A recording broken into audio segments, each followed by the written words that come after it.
Si mes calculs sont exacts, lorsque ce petit bolide atteindra 88 miles à l'heure, attends-toi à voir quelque chose qui décoiffe. À l'heure du goûter, on écoute le Magal West sur Westrack Radio. Interview, rubrique, micro-trottoir et musique sur Westrack. Nom de Zeus! Bonsoir à tous et bonsoir à toutes. Nous sommes aujourd'hui le mercredi 21 février 2024 et c'est Lucie de Westrack Radio. Vous êtes à l'écoute de l'émission Le Magal West et il est 17h passé de quelques secondes. On est ensemble aujourd'hui pendant 1 heure au programme de cette émission. Je vais retrouver tout d'abord Camille et Nausicaa dans le studio à partir de la deuxième partie d'émission où nous allons parler cinéma et séries. Camille et Nausicaa sont mes invités habituels depuis plusieurs semaines avec des débats ciné et aujourd'hui c'est la journée internationale de la langue maternelle. On va donc parler de films français. Il était temps. Aujourd'hui, nous allons aussi retrouver les infos locales avec Mathieu. Et à la une des infos, l'hôtel de ville du Havre va nécessiter une rénovation en profondeur. Mathieu nous donnera plus d'informations. Nous allons aussi parler du magasin Emmaüs qui ouvre à nouveau au Havre. Et puis avec 3 événements aujourd'hui à ne pas rater. 2 événements au Havre et 1 à Cauville-sur-Mer qui sont organisés ce soir. Nous parlerons aussi musique avec la découverte Ferrarock du jour. Astral Bakers est de retour dans nos oreilles avec 2 titres à découvrir et surtout leur nouvel album The Whole Story sorti cette année. Et puis pour notre reportage du jour, nous retrouvons l'association Havraise AREC, une association autour de la solidarité et du social qui aujourd'hui rencontre des difficultés financières. Nous verrons comment cette association lance un appel à l'aide aux financeurs. Voilà pour ce sommaire d'émission et on va entamer tout de suite cette émission du mercredi 21 février avec notre météo. Aujourd'hui, le soleil va se coucher à 18h28. On va donc gagner 3 minutes de soleil. Cet après-midi se poursuit sur le Havre avec de la pluie. Malheureusement, au rendez-vous. Température 9 degrés. Le ressenti est assez frais aujourd'hui. Il est de 5 degrés. Le vent est assez fort. Il atteint aujourd'hui les 40 km/h. Et pour cet après-midi, est tourné vers le sud-sud-ouest. En soirée, attendez-vous à nouveau à de la pluie. La température va retomber à 11 degrés et le vent devrait atteindre en moyenne les 33 km/h. Orientation du vent sud-ouest. Demain, jeudi, le soleil se lèvera à 7h57 et se couchera à 18h29. On va donc gagner 4 minutes de soleil. Demain matin, au Havre, c'est aussi la pluie qui nous accompagne. La température au Havre, à Montivilliers et à Gonfreville-Lorcher demain matin sera de 11 degrés, ressenti 8. La force du vent va se calmer, pas plus de 25 km/h, tourné vers le sud-ouest. Demain, l'humidité relative de l'air sera très forte, 97%. C'est le taux le plus haut de cette semaine. Demain après-midi au Havre, il faudra vous équiper en conséquence, parapluie et capuche avant de sortir car il va faire 12 degrés assez frais et surtout de la pluie pour nous accompagner. Et le ressenti sera de 9 degrés. Le vent devrait atteindre en moyenne les 28 km/h, direction sud-sud-ouest. Et enfin demain en soirée, la pluie sera aussi au rendez-vous, une journée pluvieuse. Température 7 degrés, ressenti 2. Il faudra donc bien vous couvrir. La température va redescendre. On revient sur des période plutôt estivale. Le vent devrait atteindre en moyenne les 38 km/h et ce sera direction ouest. On va retrouver tout de suite Mathieu pour nos infos locales. À la une, c'est donc l'hôtel de ville du Havre qui va devoir être rénové. Bonjour à toutes et à tous, les actualités locales de ce mercredi 21 février. Avec sa tour de 18 étages dominant toute la ville basse, l'hôtel de ville du Havre est l'un des monuments les plus emblématiques de la reconstruction Perret. Il est d'ailleurs classé au titre des monuments historiques depuis le 4 octobre 2017. Mais 66 ans après son inauguration, le bâtiment construit sous l'égide d'Auguste Perret et Jacques Tournant et agrandi en 1987 par l'architecte Pierre Colboc a bien besoin d'un coup de jeune. Béton éclaté par endroits, infiltration, manque d'isolation, fenêtres en simple vitrage. La maison communale doit envisager une restauration. La ville a donc lancé un appel d'offres pour savoir comment opérer, quelle technique utiliser et selon quel phasage. L'opération pourrait prendre plusieurs années en raison de sa complexité. Un montant global et maximal du projet a été fixé à 2 millions d'euros. Nombreux sont les utilisateurs de voitures électriques ou de possesseurs de cartes de stationnement handicapés qui ont eu la mauvaise surprise de découvrir une amende sur leur pare-brise ces jours derniers. Normalement, ils ont le droit de se garer gratuitement dans les rues de la ville, mais les règles de stationnement ont changé depuis le 7 novembre 2023. Après une campagne d'information et des flyers laissés sur les voitures, les agents de la ville sont passés aux verbalisations. Les détenteurs de la carte mobilité inclusion, mention stationnement et les utilisateurs d'un véhicule 100% électrique doivent désormais prendre un ticket ou un abonnement gratuit et en cas d'oubli, c'est une amende. Mais pourquoi complexifier les règles de stationnement ? Eh bien tout simplement pour que les Havrais prennent de nouvelles habitudes avant l'arrivée dans les rues du Havre en 2025 de la voiture LAPI pour véhicules de lecture automatique des plaques d'immatriculation surnommée également la sulfateuse APV. Elle permettra de multiplier les contrôles. Les surveillances des plages cet été 2024 s'avèrent compliquées en raison des Jeux Olympiques. Gros demandeurs en bras, notamment dans les effectifs des CRS et des pompiers.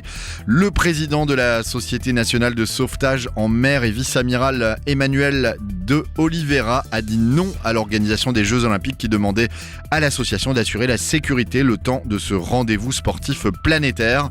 Sur le littoral sénomarin, seule la plage du Havre sera surveillée par la SNSM cet été en raison du problème de personnel. Yport n'aura quant à elle aucun sauveteur en mer cet été. Le Havre a donc eu chaud, il a bien failli connaître le même genre de mésaventure. Jean-François Loriot, directeur du centre de formation et d'intervention du Havre SNSM, reconnaît que l'accord a été arraché avec les dents. Il a fallu négocier au national pour avoir du monde. Cet été 2024, sur la plage du Havre, pas de CRS ni de pompiers, mais 10 sauveteurs estampillés SNSM. À Sainte-Adresse, 1 ou 2 pompiers pourraient être délégués par le SDIS. La municipalité de Saint-Romain-de-Colbosc et la gendarmerie nationale organisent une journée de prévention destinée à 100 motards samedi 13 avril. 8 décès de motards en 2022, 6 en 2023 sur la zone gendarmerie de la Seine-Maritime. C'est suite à ce triste constat que la municipalité de Saint-Romain et les gendarmes ont proposé cette journée de prévention. Elle a donc lieu le samedi 13 avril et elle est destinée aussi bien aux anciens motards pour revoir diverses notions qu'aux plus jeunes afin de vérifier s'ils ont acquis les bonnes pratiques en termes de sécurité. 5 ateliers de 30 minutes sont prévus le matin, puis l'après-midi, la théorie révisée dans la matinée sera mise en pratique lors d'une sortie de route encadrée par 14 motards du peloton motorisé de Saint-Romain. Les inscriptions seront clôturées au plus tard fin mars ou avant si le nombre maximum est atteint et elles se font sur le site www.saintromain76.fr. Et enfin, la presse s'illustre de retour pour une 4e édition du mardi 20 février, aujourd'hui 28 mars à la bibliothèque Oscar Niemeyer, mais également la bibliothèque Anne de Graville et dans les médiathèques de Cocrioville et Léopold Sédar Senghor. Le festival revient cette fois avec une exposition d'illustrations de presse à la bibliothèque Niemeyer. Des visites guidées gratuites y seront assurées régulièrement et une série d'ateliers et de rencontres organisées tout le mois pour mieux comprendre les facettes, les enjeux et les évolutions des médias. Toutes les informations, le programme et les inscriptions aux ateliers se font sur le site bibliothèque.lehavre.fr.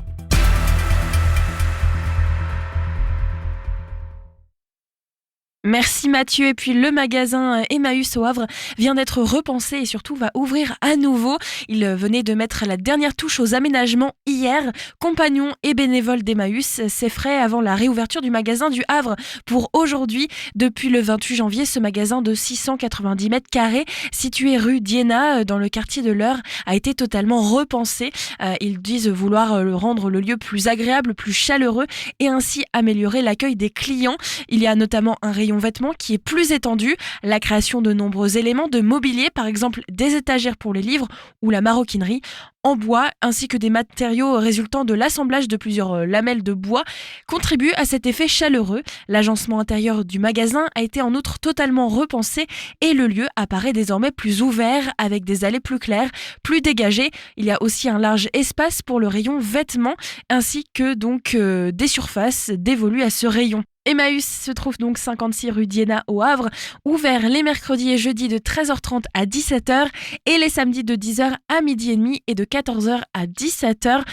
Alors évidemment, vous pouvez vous y rendre dès demain puisque là, ils sont déjà fermés. Mais n'hésitez pas à vous y rendre pour voir l'évolution de cette boutique. Et on va continuer sur des informations bien havraises avec 3 événements organisés juste à côté de chez vous. Un spectacle de danse, un deuxième spectacle et enfin Cauville-sur-Mer et sa bibliothèque ouvre à nouveau ses portes. Des idées sorties pour cette semaine ou ce week-end pour te culturer sur Westrack Radio. Gravité, c'est un spectacle de danse qui vous attend ce soir au Havre avec une série de tableaux éclectiques de Angela Praloksha qui est chorégraphe, qui tire le fil de l'attraction terrestre pour exprimer ses effets sur les interprètes qui semblent parfois s'extirper de ses forces comme Krogis après un long sommeil et rattrapé par le sol. C'est ce soir à 19h au Volcan, le tarif est de 5 à 35 €. Vous pouvez encore réserver. Au Havre, un deuxième spectacle vous attend, Le Petit B, guidé par 2 danseurs, enveloppés dans un univers musical inspiré du boléro de Ravel et ses volutes répétitives. Les enfants explorent les rondeurs de la matière et du son, tout en les laissant interagir au gré de leur envie. Les interprètes construisent et transforment l'espace, le mettent en mouvement à l'unisson de leur partition chorégraphique. Une expérience douce et surprenante à partager avec les tout-petits. C'est ce soir, mais c'est aussi samedi, à partir de 11h et jusqu'à 18h au Volcan. Tarif 5 €, vous appelez au 02 35 19 10 20 pour réserver. Et notre dernier événement se passe à Cauville-sur-Mer puisque c'est Colivre. La bibliothèque Colivre propose des livres enfants et adultes, des lectures de contes en avril, octobre et décembre et elle est notamment réouverte depuis cette semaine. Elle ouvre mercredi et jeudi de 17h à 18h30 et se situe à rue Saint-Nicolas dans la cour de l'école. Il faut rentrer par le petit portillon vert, proche du rond-point et de la salle polyvalente précisément. La bibliothèque donc est ouverte à tous et notamment gratuite. Elle recherche aussi des bénévoles. La suite de votre programme sur Westrack Radio, ça continue avec notre découverte musicale en direct, Astral Bakers et The Whole Story, c'est leur nouvel album. On va écouter 2 de leurs titres, Beautiful Everything et bien sûr le titre qui a inspiré le nom de l'album, The Whole Story. En deuxième partie d'émission, nous retrouverons l'AREC, qui est une association havraise qui est aujourd'hui en difficulté financière et qui recherche des aides, notamment des financeurs, et qui lance un appel général et qui tire la sonnette d'alarme autour de l'associatif et surtout du manque de bénévoles et de finances, que ce soit au Havre mais aussi dans toute la France. On les recevra dans quelques instants pour notre reportage du jour. Et puis en deuxième partie d'émission, nous restons dans le studio tout ensemble avec Nausicaa et Camille. Aujourd'hui, on va parler de films français avec nos comédies françaises et nos films français préférés. Restez avec nous pour écouter tout ça. Westrack et la Fédération des radios associatives Musiques Actuelles, la Ferrarock, vous partagent la découverte musicale du jour.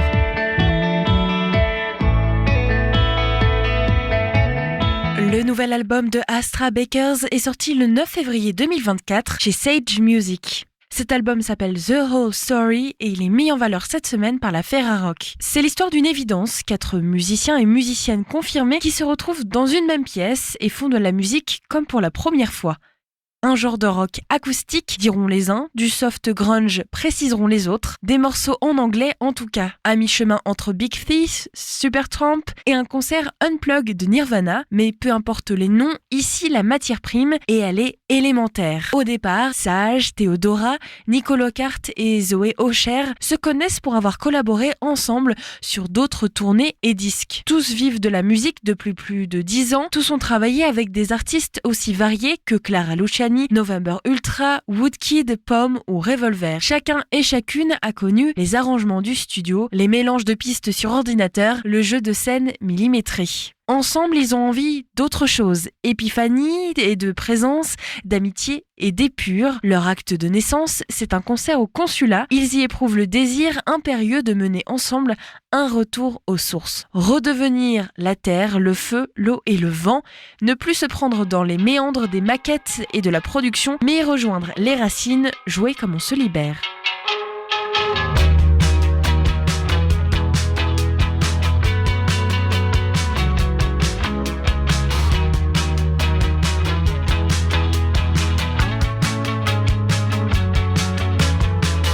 It's a fun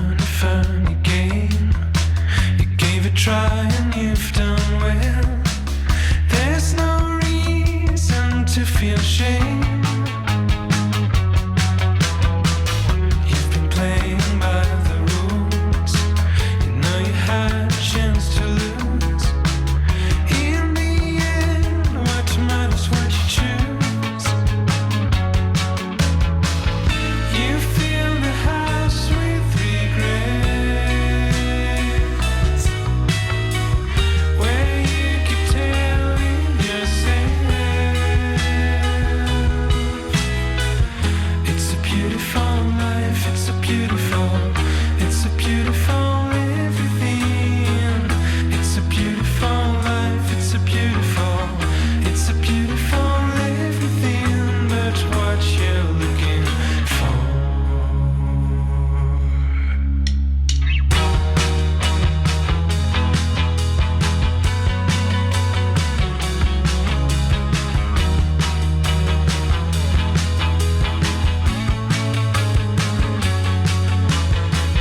It's a funny haze. You take a picture of the maze you've been into these days, and I watch you through the frame. When I move, you move the same. Hold me close and won't let me get away. Nobody else is to blame. Get ready for a new flame.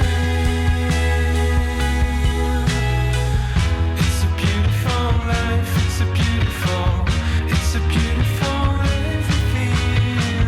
It's a beautiful life, it's a beautiful everything. That's what you're looking for.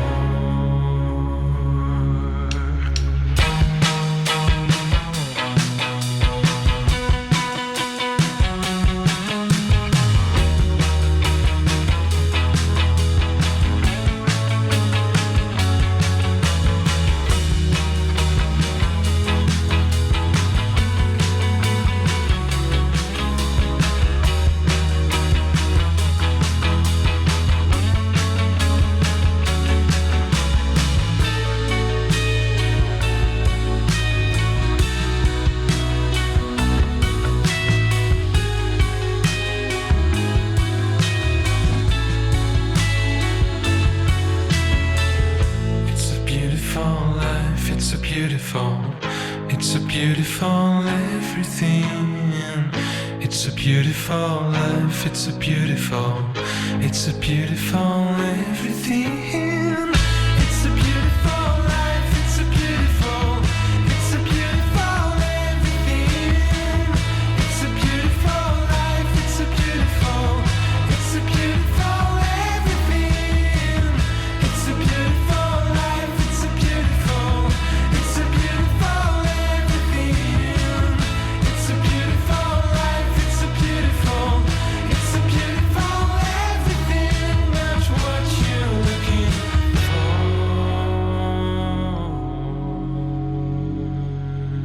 Dans des pièces chaudes et boisées, ils ont donc composé leur premier titre en les répétant encore et encore, sans interruption ni filet, pas plus de maquettes que de re-recording, seule l'écoute circulaire entre deux guitares jouées par Sage et Nicolas qui dialoguent ensemble avec une basse jouée par Théodora qui retient le temps et une batterie ouatée avec Zoé qui enveloppe l'ensemble. Par-dessus quoi, les voix s'élancent, à la fois désinvoltes et concentrées, celle de Sage d'abord, forte, de s'assumer plus fragile que jamais, et puis celle des autres autour, composant des chœurs chauds et confiants, à la fois justes et attentifs aux imperfections du moment, ces imperfections dont la grâce est faite. Jouer ensemble donc pour restituer la vie qui passe, faiblie et vraie, et par là nous rappeler à cette évidence qu'on oublie la musique est un art de la présence.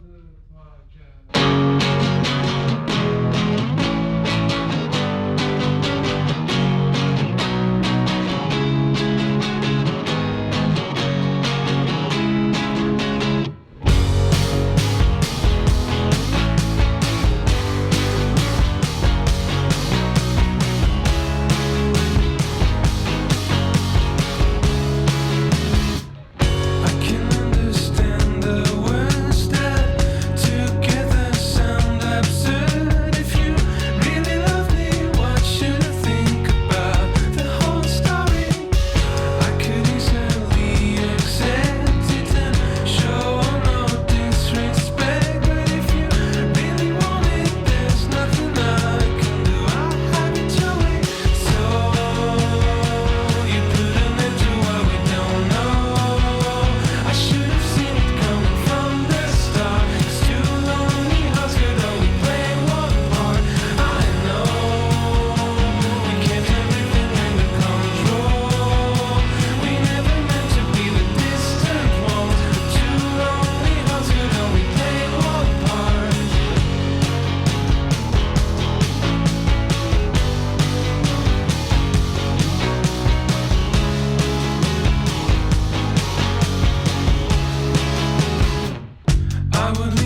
L'album s'appelle The Whole Story. Il est sorti le 9 février 2024 chez Sage Music. Vous pouvez retrouver cet album directement sur les plateformes d'écoute. Et sachez que la Ferrarock, cet album, est en valeur jusqu'au 25 février 2024.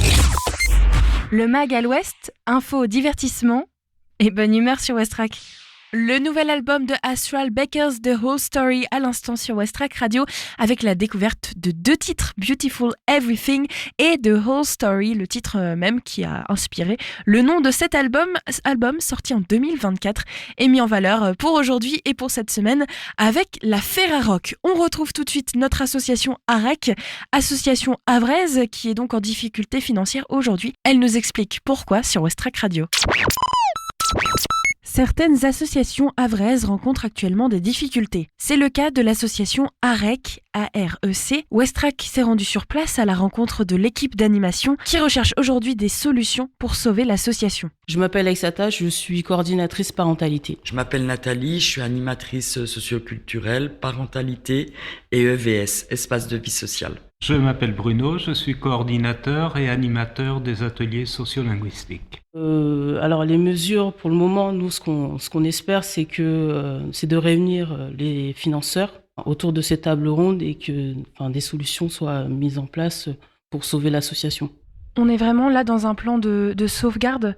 Les jours sont comptés. Il y a 1 an encore de réserve au niveau de ce qui peut être financé. Et après, qu'est-ce qui se passe ? Ce qui se passe, en fait, c'est que si on n'a pas de solution, l'association risque de fermer. Le commissaire aux comptes a alerté en fait sur la situation financière de l'association. Donc, une procédure va commencer normalement au mois de mars. Et avant ça, on a cette obligation de trouver des solutions du coup avant que cette procédure commence. Et donc c'est l'idée justement de réunir tous les financeurs et que ces financeurs ainsi que les représentants de l'association puissent trouver des solutions pour maintenir l'association. Jusqu'ici, vous viviez notamment de subventions de la ville, de la CAF et du département. C'est ça qui permettait de faire vivre l'association ? Oui, effectivement, c'est elle qui finance l'ensemble des actions qu'on met en place, les projets qu'on met en place avec les habitants, les adhérents.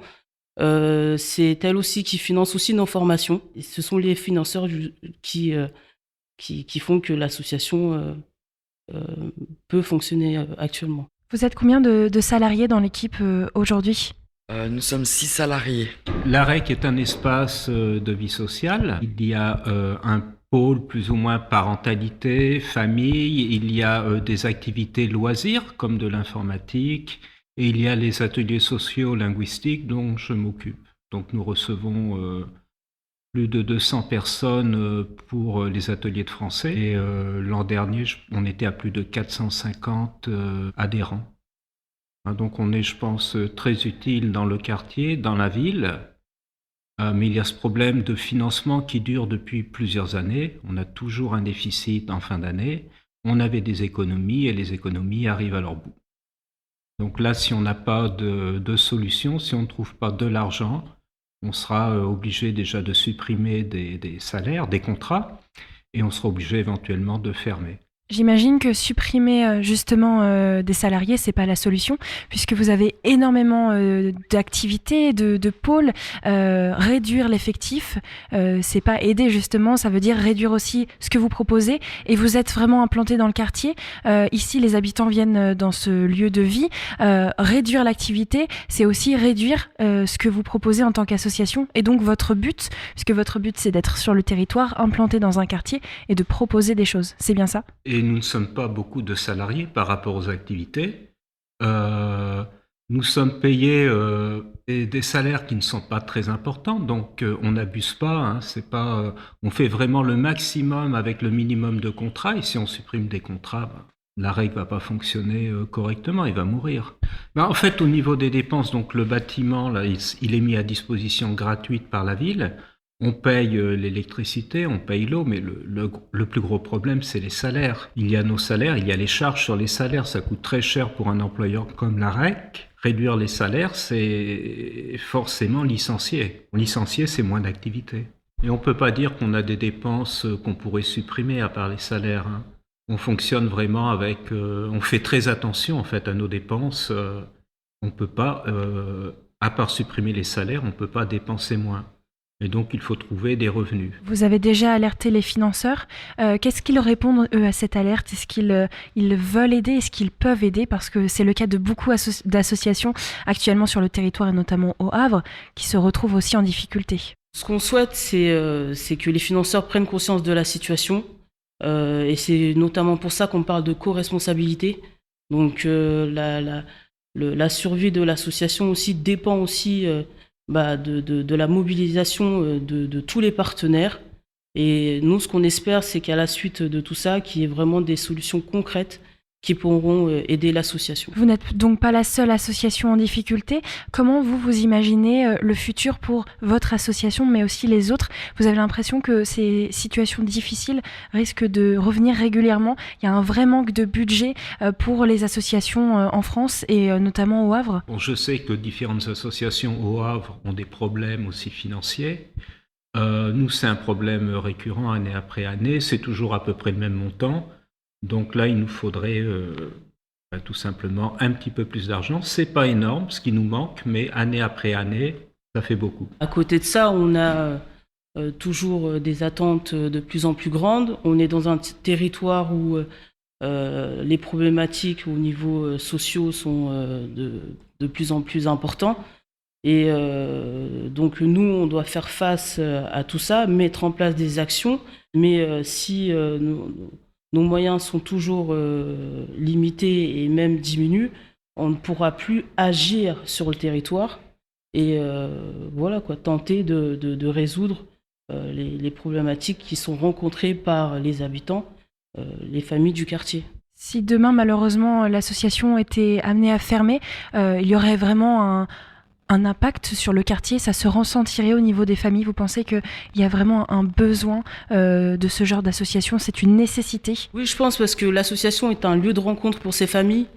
C'est un lieu où se brassent en fait toutes les nationalités, des personnes de toutes conditions. Enfin, on accueille tout le monde sans différenciation.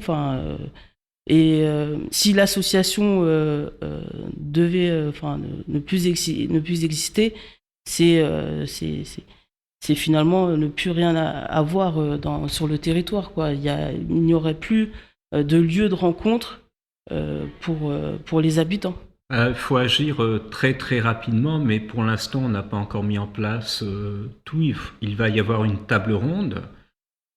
C'est quelque chose qui va se faire rapidement, mais je ne sais pas quand encore. Là, c'est la direction qui décidera. Donc, Aïssata a dit qu'on est très important pour le quartier, mais on touche aussi en ce qui concerne les ateliers sociolinguistiques. Toute la ville, nous avons des gens qui viennent de partout.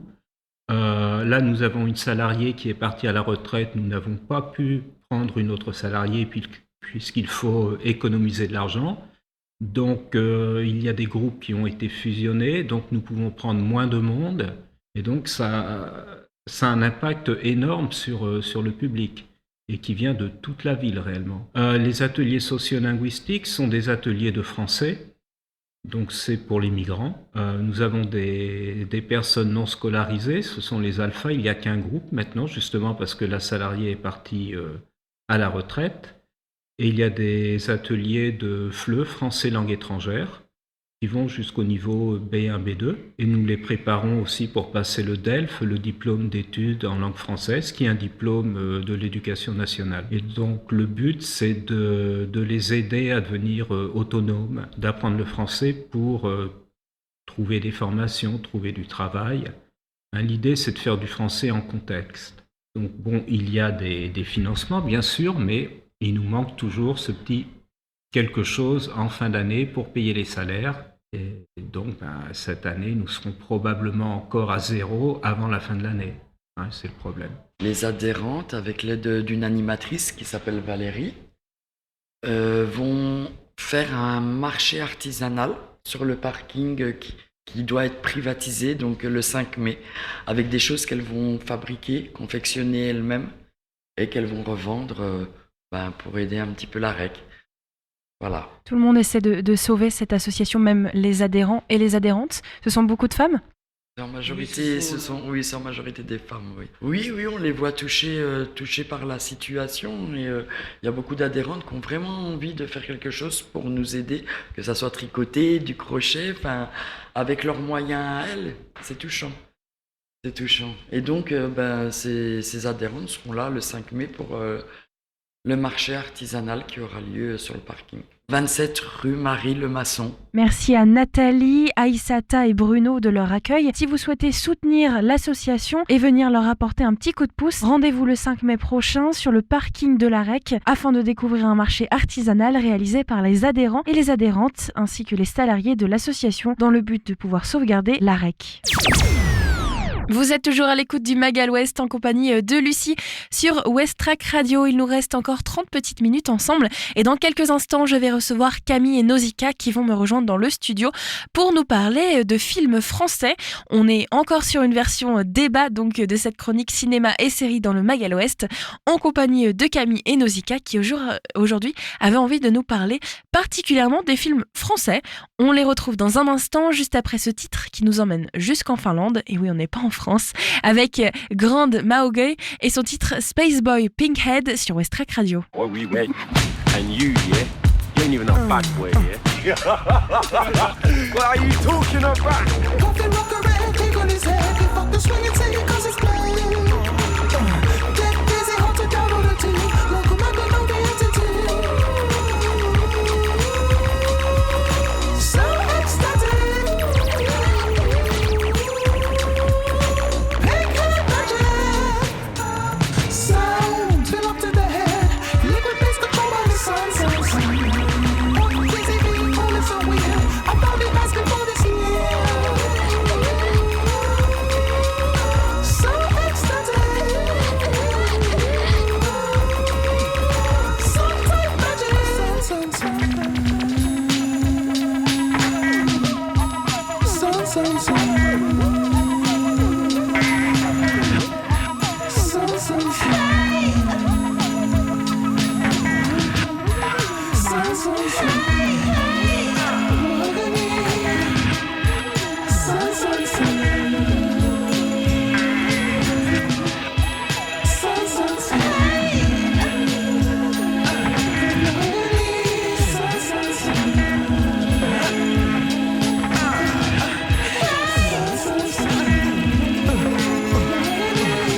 Liquid base control by the sun.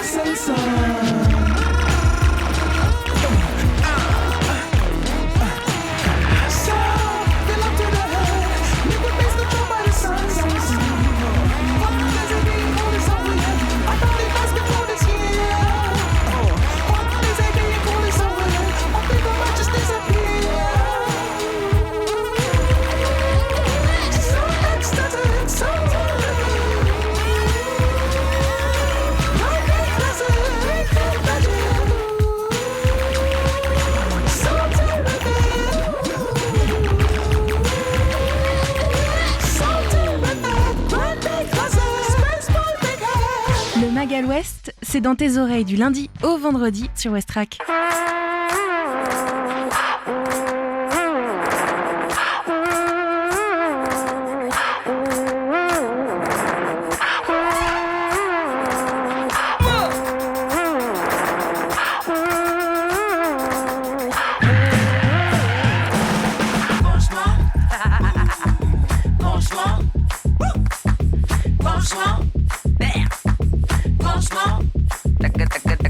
Franchement,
j'ai tout adoré.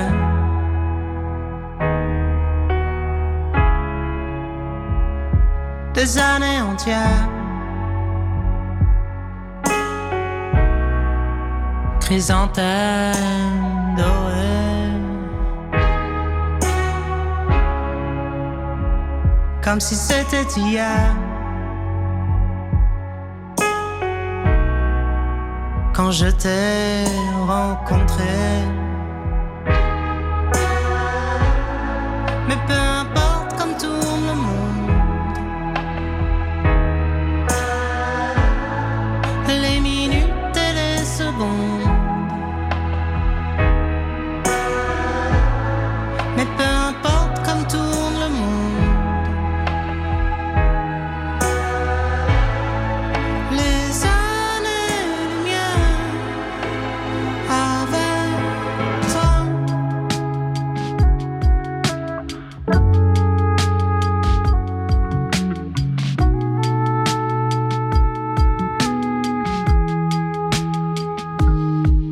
On a traversé les orages, consulté les oracles, pour mille raisons, à toutes les saisons.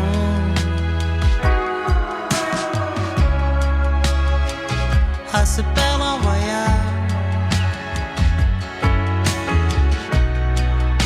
le temps n'est pas si long. Mais peu importe comme tourne le monde, les minutes et les secondes. Mais peu importe comme tourne le monde, les années-lumière avec toi. Les années-lumière avec toi.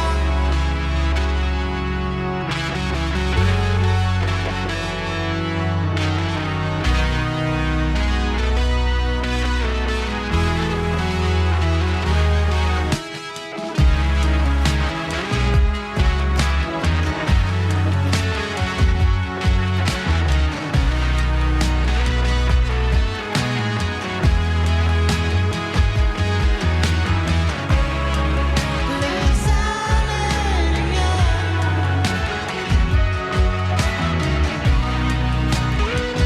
avec toi.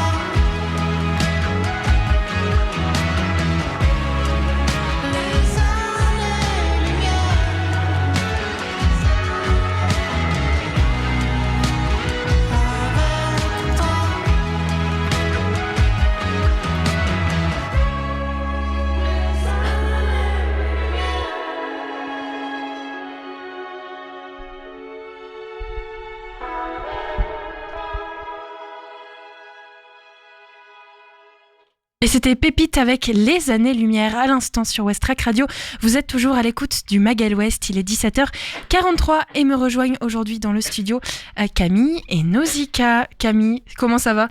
Écoute, ça va très bien. Et toi ? Ça va super. Nausicaa, ça va ? Une petite quinte de tout. Ça va très bien. Aujourd'hui, on va parler de cinéma français. C'est la journée de la langue maternelle, c'est ça Camille ? Et du coup, tu avais envie de nous parler de films français. On va essayer de faire un effort. C'est vrai que la plupart du temps, on a toujours choisi des films un peu américains. Nausicaa, c'était un film japonais que tu nous as présenté la dernière fois. Exactement. Mais là, on part sur la France. Qui veut commencer ? Comme tu veux, Camille. Vas-y, je peux y aller vu que tu pourras tousser à côté. Moi, je veux commencer en tout cas par un film. Ah, je l'ai trop aimé. Genre vraiment, je l'ai vu. Il est sorti l'année dernière. Je l'ai vu l'année dernière. Et c'est un des films où je me suis dit, waouh, je veux trop. Si un jour dans la vie je fais un film, ça sera ce genre de film. Ok. Voilà, rien que ça. C'est un drame, parce que j'adore pleurer au cinéma. J'aime bien quand je vais voir un film, être touchée par l'histoire et pleurer, quoi. Bref. Donc, c'est un film qui s'appelle Je verrai toujours vos visages, de Jeanne Herry, que peut-être vous avez pu voir dans le cinéma l'année dernière, je ne sais pas. Voilà, donc c'est un film sur la justice restaurative en France qui, depuis 2014, propose à des personnes victimes et auteurs d'infractions de dialoguer dans des dispositifs sécurisés, encadrés par des professionnels et des bénévoles. Dans le film, on va suivre plusieurs trames et personnages qui s'alternent. On a une partie avec Fanny et Michel qui sont des bénévoles professionnels qui vont aller à la recherche de victimes et d'auteurs d'infractions volontaires pour se rencontrer afin de dialoguer au sein d'une prison. Parmi les auteurs d'infractions, on a Nassim, Issa et Thomas qui sont condamnés pour vol avec violence. Et parmi les victimes, on a Grégoire, Nawel et Sabine, victimes de homejacking, de braquage, de vol à l'arraché. Voilà, donc ces 6 personnages vont se rencontrer et dialoguer afin de comprendre, voire de guérir peut-être. Et dans une autre partie du film, on va suivre l'histoire de Chloé qui a été victime de viol incestueux avec son frère, qui va faire des démarches pour donc dire à son frère qu'elle ne veut plus le voir, sans entrer directement en contact avec lui. Donc elle va s'aider donc de cette justice restaurative avec Judith, une autre bénévole, qui va s'occuper de la mise en place de ce dialogue, jusqu'à une potentielle rencontre pour permettre à Chloé de laisser ce traumatisme derrière elle, en partie en tout cas. Donc sur leur parcours, il y a de la colère, de l'espoir, des mots, des silences, des alliances, des déchirements, des prises de conscience, de la confiance retrouvée. Et au bout du chemin, peut-être parfois la réparation. Ce que j'ai trop aimé avec ce film, j'ai l'impression que je parle tout seul du coup, mais bon, ce que j'ai trop aimé avec ce film, c'est vraiment son humanité, je crois. Et la mise en scène, elle est parfois hyper simple. Les personnages, par exemple, qui se rencontrent dans la prison, ils sont mis en arc de cercle et ils se font face. Et c'est hyper simple la mise en scène. Vraiment, on se concentre sur les personnages et c'est plus ce qu'ils disent plutôt que la forme de comment c'est montré, on va dire. Donc les dialogues sont hyper importants. Et petit à petit, ils vont apprendre à se connaître, on écoute leurs histoires, on s'attache aux victimes, mais bizarrement, on s'attache aussi un peu aux agresseurs. Et je trouve que c'est ça, un des trucs les plus, peut-être bizarres, mais bien du film quand on le regarde, c'est que ça nous fait nous remettre en question aussi un peu constamment sur ce qui est juste ou non, ce qui est légal ou non. Est-ce que quelque chose qui est moral, même si c'est illégal, ça passe ou pas? Enfin, voilà, il y a plusieurs moments qui ont été très marquants. Un moment où les personnages justement qui parlent, il y a une des personnes qui est une vieille dame qui va se mettre à pleurer parce qu'elle dit peut-être que c'était ma faute en fait si je crois qu'elle est victime de vol à l'arraché, donc c'est ma faute et tout, et ils se rassemblent tous autour d'elle et j'ai trouvé ce moment hyper, enfin moi j'ai chialé chaque fois. Il y a le moment où on me perdait, j'étais là non c'est trop. Il y a aussi le moment aussi, un moment qui est hyper marquant, je trouve, c'est que quand les victimes et les agresseurs ont fini par bien se connaître et s'aimer, il y a les victimes qui demandent nous, est-ce que tu nous agresserais dans la rue? Et les agresseurs, ils disent ah bah non, parce qu'on se connaît, on vous aime bien maintenant. Et ce truc-là, c'est comme si tout le travail qu'ils avaient fait, ça avait servi un peu à rien, parce qu'au final, c'est juste qu'ils ont appris à aimer les victimes, et en fait, ça en dit long sur tout ça. Et voilà. Donc j'ai aussi du coup dit que c'était beaucoup sur les dialogues, l'importance des dialogues et de ce qui est dit, mais c'est aussi le silence. Je trouve que c'est un personnage très important du film. Il y a énormément de silence qui prend plus de place que la musique d'ailleurs. Et c'était, je sais pas, vraiment c'est incroyable. Enfin, ce film est génial. Je ne peux que le recommander. Bon, il est un peu, du coup, on chiale un peu. Mais c'est cool aussi. Et l'autre personnage, d'ailleurs, de Chloé, sa partie aussi, elle est hyper prenante et enrageante et tout ce que vous voulez. Elle est hyper forte. Il y a toute une histoire de qui va me croire. Il y a des membres de la famille qui ne la croient même pas. Tout ce qu'elle vit est absolument horrible. L'agresseur, il comprend pas ce qu'il a fait de mal. Enfin bref, c'est vraiment terrible. Et il y a aussi le côté des bénévoles qui est compliqué.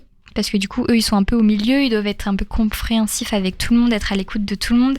Mais comment on arrive à être à l'écoute de tout le monde alors que on a quand même un penchant pour peut-être les victimes quand même. Mais voilà, donc c'est leur travail et c'est aussi gérer aussi leurs propres problèmes en même temps. En fait, ouais, c'est ça. J'ai trop aimé tous les trucs du film. C'était hyper humain et les acteurs sont incroyables. Voilà. Adèle Exarchopoulos, j'ai réussi à le dire, Gilles Lelouch, David Ben Salah, Leila Bekti, Élodie Bouchez, enfin bref. J'ai aimé les pleurs, j'ai aimé la colère, j'ai aimé la tristesse. Voilà, j'ai tout aimé. Est-ce que tu peux nous rappeler le titre du film ? Je verrai toujours vos visages. D'accord. Et c'est sorti quand au cinéma ? Sorti en 2023, alors je sais plus exactement le mois. C'est sorti peut-être octobre-novembre, un truc comme ça, je crois, il me semble. Ok, c'est très intéressant. Merci Camille pour cette présentation. Je trouve que ce qui est peut-être fort dans ce film, que je n'ai pas vu mais que tu m'as très bien vendu, si on aime aussi les agresseurs, c'est qu'on les humanise. On a tendance, quand il y a des faits réels, des faits divers, à se dire... tout est blanc, tout est noir, il y a la victime et l'agresseur. Et peut-être que ce que fait ce film et ce qui est fort, c'est justement de donner une couleur, une vie à l'agresseur. Ouais. C'est ça qui est incroyable. Et même des fois, tu te dis, mais pourquoi je l'aime bien ? Parce qu'en fait, il a fait du mal. Ouais, l'agression ou la violence, elle vient pas juste comme ça du jour au lendemain. L'agresseur aussi a un passé. Enfin, ça excuse pas, bien sûr, mais il y a tout ce truc qui fait que t'as de l'empathie, quoi. Oui, mais par exemple, j'ai vu le film et moi, ce que je trouve super fort dans le film, c'est l'histoire incestueuse entre le frère et la sœur, et l'agresseur justement jamais on s'identifie à lui parce qu'il est tout le temps dans le déni, dans le non, et justement je trouve que c'est un chouette parallèle et hyper intéressant à voir entre les personnes qu'on va humaniser qui sont dans les groupes de parole, contrairement à tout ce travail hyper compliqué de la reconnaissance de la victime par la sœur qui avait été violée à répétition par son grand frère. Est-ce qu'il n'y a pas aussi une réflexion du coup sur les différents types de crimes ? Ceux qui peuvent être acceptés dans la société et ceux qui ne peuvent pas. Par exemple, un vol à l'arraché, peut-être qu'on s'identifie plus à l'agresseur qu'à quelqu'un qui a fait vivre de l'inceste à sa sœur. En même temps, il y a cette réflexion-là, tout en disant qu'il n'y a pas de hiérarchie de douleur. D'accord. Dans le sens où, moi je me souviens qu'il y a une scène où on dit, mais en fait c'est très violent aussi, un vol à l'arraché, comment ça s'est passé, la femme, c'est pour ça que tout le monde vient la voir à un moment donné pour lui faire un gros câlin, c'est que ça a été extrêmement traumatisant. Et de ne pas nier les traumatismes, quelle que soit la violence des crimes. Ça doit être ça aussi, je pense, la force. Merci Camille. Nausicaa, qu'est-ce que t'as choisi comme film ? Alors moi j'ai choisi un film d'amour. Alors Nausicaa, je voudrais pas, mais sache que tout est enregistré dans cette radio. La semaine dernière, tu nous as pas dit que tu n'aimais pas les films d'amour. Alors si, mais quand même, j'ai réfléchi après la Saint-Valentin. Bon, un de mes films préférés s'appelle Hiroshima mon amour. Okay. C'est un film d'amour, mais ça parle de la guerre. En fait, c'est un film franco-japonais qui est sorti en 1959, qui a été réalisé par Alain Resnais. Mais ce qui est super intéressant, c'est que le scénario est signé Marguerite Duras. Et en fait, c'est un film qui évoque le thème de la mémoire, plus que de l'amour. Donc en fait, vous le savez peut-être, mais le 6 août 1945, une bombe atomique a détruit complètement Hiroshima. Et donc en 1959, Alain Resnais prend le parti pris de dire qu'est-ce qui s'est passé en fait après la guerre. Donc il va vouloir faire naître une histoire d'amour sur les cendres de la ville. Et je trouve ça très très beau. C'est comme ça que naît en fait le projet de Hiroshima mon amour, qui est à la fois considéré comme un chef-d'œuvre du cinéma, mais aussi de la littérature. Parce que Marguerite Duras, qui a écrit donc tout le scénario, tous les dialogues, qui a aidé en fait à construire le film, a apporté beaucoup de son verbe et de la poésie. En fait, l'histoire, c'est une histoire qui retrace la rencontre d'une Française et d'un Japonais à Hiroshima, 14 ans après les bombardements atomiques. Le film déjoue les codes traditionnels de la narration cinématographique et Hiroshima mon amour se présente à la fois comme une fiction évoquant la guerre et les bombes lancées sur la ville et aussi comme un poème d'amour et de mort. Et c'est un appel aussi à la réconciliation entre les peuples. Parce que la Française qui vient, elle a aussi une histoire compliquée parce qu'elle a été tondue après la Seconde Guerre mondiale, parce qu'elle a eu une histoire d'amour avec un Allemand. C'est son histoire d'amour qui s'est passée donc à Nevers en France. Et elle explique tout ça, elle explique à ce Japonais ce qui s'est passé, elle, dans sa vie. Et lui qui dit, mais en fait, moi aussi, il m'est arrivé un gros traumatisme. Enfin, moi, ma famille a été décimée, quoi. Enfin, tout mon pays a vécu les bombes et a vécu la guerre. Et je trouve que ce qui est beau, c'est toute cette question de comment on se reconstruit après une mémoire qu'on ne veut pas revivre en fait. Et pour moi, si j'aime autant ce film et si j'aime autant cette histoire d'amour, c'est que la séquence d'ouverture, c'est une des séquences les plus belles du cinéma selon moi. C'est une très très belle séquence où en fait ce ne sont que des corps qu'on devine à peine mais qu'on comprend qu'ils sont en train d'avoir en fait un acte sexuel, mais c'est plus qu'un acte sexuel, c'est un vrai moment d'intimité où donc il y a des corps qui se caressent, il y a des paillettes qui sont projetées sur les corps et en fait en fond ils sont en train de discuter et il y a un dialogue hyper célèbre où elle dit j'ai tout vu à Hiroshima et il lui dit non. Tu n'as rien vu à Hiroshima. Parce qu'elle, elle dit, moi j'ai vu en fait l'hôpital, j'ai vu les bombardements, j'ai vu ce qui s'est passé après. Et lui, il lui dit, non, tu n'as rien vu. Tu n'étais pas là 14 ans avant. Et en fait, durant cet acte d'amour, cet acte charnel, ils sont en train de raconter et de trafiquer dans leur mémoire pour essayer de se souvenir l'un l'autre de comment ils ont traversé la guerre à 2 endroits différents. Et je trouve ça vraiment magnifique. Après, bon, le film... parle donc des 2 bombes, donc à Hiroshima, etc. Et c'est vraiment un film qui parle de la guerre, qui parle de l'amour, mais qui surtout raconte comment on survit justement à des traumatismes, comment comme ça nos films sont un peu liés, comment on passe outre tout ce qui nous est arrivé, comment on essaye de reprendre cette mémoire aussi qu'on nous a arrachée, et... je trouve ça très beau. C'est drôle parce que la semaine dernière, tu nous as présenté un film d'amour aussi qui parlait de la mémoire. Je trouve que c'est un thème récurrent. Ça te Ouais, moi ça j'aime t'inspire. bien les traces en fait. Dans un milieu artistique. Que les gens laissent des traces, je trouve ça important. Et qu'est-ce qu'on fait des traces aussi ? Parce que tout le monde laisse plus ou moins une trace, mais qu'est-ce qu'on fait de la trace qu'on laisse sur Terre ? Merci Nausicaa pour cette réflexion. Est-ce que vous avez un autre film dont vous voulez nous parler ? Bah moi j'en ai un autre si tu en as un aussi, Camille. Ouais, j'en ai un autre aussi, je sais pas, c'est comme tu veux. Bah go, lance-toi, allez. Ok, alors moi pas du tout de l'amour pour une fois. J'ai envie de parler d'un film d'horreur qui a été réalisé par une femme, donc française, qui s'appelle Julia Ducorneau. C'est un film qui s'appelle Grave, qui est sorti en 2016. Et Julia Ducorneau, elle est célèbre parce qu'elle a été diplômée de la FEMIS en 2008 et elle a retenu l'attention de pas mal de monde dans le cinéma parce qu'elle a eu la Palme d'Or au Festival de Cannes pour son 2e long métrage. Et en fait, c'est la première femme à avoir obtenu cette récompense seule, ce qui est quand même assez fort. Alors, le film Grave, donc c'est un film d'horreur. C'est l'histoire de Justine qui vient d'une famille de végétariens. À 16 ans, elle intègre une école de vétérinaire en Belgique où sa sœur aînée Alexia est également inscrite un peu en amont et où leurs parents, en fait, aux 2 sœurs, ont fait leur formation. Donc au départ, elle n'est pas très contente de découvrir qu'elle est en colocation avec un homme, c'est son premier gros problème, alors qu'elle avait demandé à être avec une fille, mais après lui, il lui dit non, mais t'inquiète pas, je suis homosexuel, il n'y a pas de problème. Bref, il y a quand même une intimité, un lien entre les deux. Et en fait, le moment où ça commence à capoter, c'est que dans un cadre de bizutage, donc dans leur école de médecine, les nouveaux élèves sont éclaboussés de sang et se voient contraints de manger un rein de lapin cru. Pour rappel, Justine est végétarienne et a toujours été végétarienne.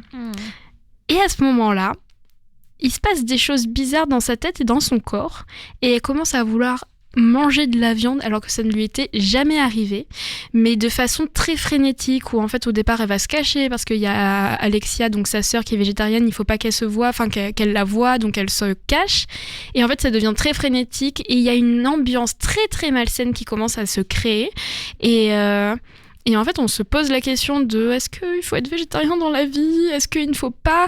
Bon, pourquoi j'aime ce film ? Parce que les femmes peuvent aussi faire des films d'horreur bien dégueux. Et ça, c'est important à signaler. Et aussi parce que, cette ambiance hyper malsaine, mais captivante en même temps, parce qu'il y a une forme de cannibalisme qui est en train de se créer en fait, et c'est un sujet qui a beaucoup fasciné dans le cinéma, qui continue de fasciner. Et malgré le dégoût qu'il provoque, c'est très très captivant et c'est fascinant et les personnages sont très bien écrits. Bon, je vous recommande ce film, mais ne mangez pas en même temps. Toi tout seul aussi. Ouais. Bof. Camille, toi tu vas nous parler d'un film d'horreur ou d'amour? Non, moi je vais parler encore d'un drame. Ok. Non mais c'est un drame judiciaire cette fois. Bon, je sais pas si ça excuse, mais c'est 12 hommes en colère. Peut-être que tu connais. Ouais. De nom ou tu l'as vu? Je l'ai pas vu. Tu l'as vu le musical? Non, je l'ai pas vu. Il faut que je le voie absolument. Tu vas nous convaincre. Ils l'ont j'en suis aussi sûre. fait en pièce de théâtre d'ailleurs. Je sais plus qui arrivait avant. Il me semble que c'est la pièce de théâtre. Pour moi, c'est la pièce de théâtre. Alors attendez, je crois que j'avais noté en plus. Ouais, c'est en 1954. C'est une pièce de théâtre écrite par Réginald de Rose et adaptée en français par André Aubet. Donc, 12 hommes en colère, ou 12 Hungry Men, réalisé par Sidney Lumet, c'est un incontournable du cinéma judiciaire qui continue de fasciner encore beaucoup de cinéphiles, dont moi. Le film se déroule entièrement dans une salle de délibération où il y a 12 jurys qui doivent décider du sort d'un jeune homme accusé de meurtre. Alors déjà, pour préciser, donc c'est 12 jurys qui n'ont un peu rien à voir avec la justice ou ce monde-là et qui sont un peu pris comme vous et moi, quoi. Et voilà, 11 sont d'accord pour le vote, donc il faut que l'homme soit tué, mais le numéro 8 va pas du tout être d'accord, et pour que le vote soit compté, il faut qu'il soit unanime. Donc c'est un film qui a un huis clos qui est assez intense. Ça explore les tensions, les préjugés qui émergent au fur et à mesure que les jurés vont débattre de la culpabilité ou de l'innocence du jeune homme de 18 ans qui est donc accusé du meurtre de son père. On se concentre sur les dialogues, les interactions, les silences, les dynamiques de groupe plutôt que sur les scènes d'action spectaculaires. Et d'ailleurs, on reste dans une même scène, dans une même pièce, donc la pièce de délibération. Henri Fonda, c'est celui qui incarne le jury numéro 8 qui du coup va pas être d'accord avec les autres et qui va voter non coupable. Il a une performance incroyable et d'ailleurs ils ont tous les acteurs des performances qui sont incroyables. Il y a une diversité de caractères, de personnalités qui fait qu'il va y avoir des conflits, des alliances, certains qui vont finir par se dire mais en fait il a peut-être raison, le 8 on accuse trop vite et qui vont du coup retourner leur veste et d'autres qui vont rester vraiment très longtemps. Je vais pas spoiler la fin mais ça dure assez longtemps et je trouve qu'on finit un peu par devenir, pas un peu fou mais à se dire mais oh là là, on va jamais y arriver, ils vont jamais réussir à se mettre d'accord et on réfléchit beaucoup aussi à ce que nous, on ferait dans cette situation parce qu'il y a quand même un meurtre derrière, un vrai. Et voilà, il y a aussi du coup la mise en scène qui va souligner les tensions avec les changements de lumière, les plans rapprochés sur les personnages qui vont être en mode oh mon dieu, ou alors qui ont foncé les sourcils, bref. La progression aussi du film, elle est marquée par des moments de suspense, de révélation. Chaque scène va apporter une nouvelle perspective sur ça. Le scénario, bon, on n'en parle pas, il est incroyable. C'est donc Réginald de Rose qui s'en était chargé. Il y a des thèmes, donc c'est la justice, la discrimination, la présomption d'innocence, la responsabilité individuelle. Ça explore vraiment des thèmes et des questions très complexes sur le fonctionnement aussi judiciaire. Le spectateur, il va se poser, on réfléchit à ce qu'on ferait. Qui sont ces hommes, ces 12 hommes pour décider de l'avenir et de la vie, parce que c'est une question de vie ou de mort d'un jeune homme de 18 ans. Et en même temps, vu son crime, est-ce qu'il ne mérite pas ça? Et bref, l'accusation aussi, elle prétend des choses, mais au fur et à mesure, est-ce que c'est vraiment ce qu'elle prétend? Est-ce que c'est vraiment ce qui s'est passé? Il y a vraiment des gros débats. Et c'est aussi un film, du coup, qui montre qu'on peut être facilement influençable. Et ça rappelle que la justice, elle n'est pas toujours une quête objective, mais c'est aussi une interprétation subjective des faits. Et c'est souvent aussi influencé par les émotions qu'on peut avoir, les expériences personnelles. Et voilà, c'est un film qui fait beaucoup réfléchir. Et moi, j'ai beaucoup aimé rester... et en même temps, c'est un peu rageant, mais rester dans cette même pièce avec les personnages. Et tu te dis, on va jamais avancer, mais petit à petit, on avance. Et ça fait hyper réfléchir. Et c'est un film sur la peine de mort, alors? Ouais aussi. Un film à regarder après la mort de Robert Badinter dernièrement, quoi. Ouais. C'était hyper... je vous conseille, quoi. Ça fait réfléchir. Merci Camille. Donc c'est 12 hommes en colère. 12 hommes en colère, ouais. C'est ça. À noter du coup sur la longue liste de films à regarder grâce à vous. Elle s'allonge. Il va falloir arrêter à un moment donné. On vous retrouve la semaine prochaine quand même? Allez, hein. Merci, super. Plus en forme quand même. Allez. C'est ma voix. On te Je suis laisse malade. reposer, Nausicaa. Et nous, on va se quitter évidemment en musique. On va partir en Suisse avec un artiste qui s'appelle Peter Kernel. Et le titre s'appelle EO. Je vous donne rendez-vous pour un autre Magal West demain, évidemment. Très belle soirée.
With all the scars, what happened to all the headlining bands?